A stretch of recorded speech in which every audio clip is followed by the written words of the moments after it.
কি এমন কোশ্চেন হয়েছে কি আমি সাতপন্থীদের সাথে যাব? আপনি কতদিনের চিল্লায় যাবেন ভাই?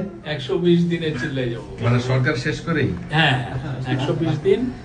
আমার ইচ্ছা আছে ওই যে স্বরূপকাঠির থেকে ওই বৈঠাকাটা ওই জায়গাটা পুরোটা রেকি করা। হ্যাঁ, ওইখানে যত মসজিদে আছে বাক্স প্যাকটা নিয়ে যাব, আর ওদেরতে স্পেশাল অনুমতি নিব যাতে মোবাইলটা সাথে দেয়, ওইগুলো ডায়েরিতে লিখতে হবে।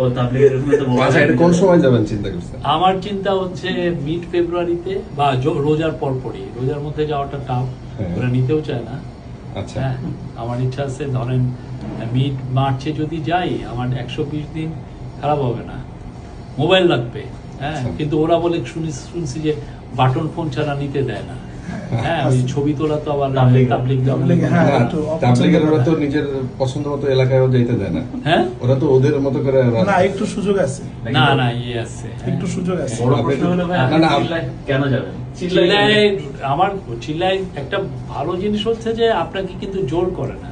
একটা ধরেন আপনি জিকির আজকাল করতেছেন, আবার একটা দল তো যে ধরেন এই যে লোকজনকে ধরে এরা তাকে হেদায়েত করতে চায়। আমি ভাই ওই হেদায়েতের পন্থায় নেই।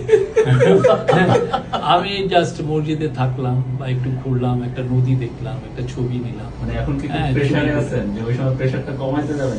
120 দিনে ওইখানে থাকলে হয় কি একটা লাভ, যে ধরেন আপনার পুরো আপনি 18 মাসের পুরো জিনিসটারে আপনি রিলিভ করতে পারেন। হ্যাঁ, আর তাবলিগের খাবার কিন্তু খারাপ না, মসজিদটা ভালো যায়। আর যদি শুনে যে এইখানে প্রেস সচিব আসছে, খাবারটা ভালো করবে, সাবেক প্রেস সচিব। আচ্ছা, ঠিক আছে, অনেক ধন্যবাদ। হ্যাঁ।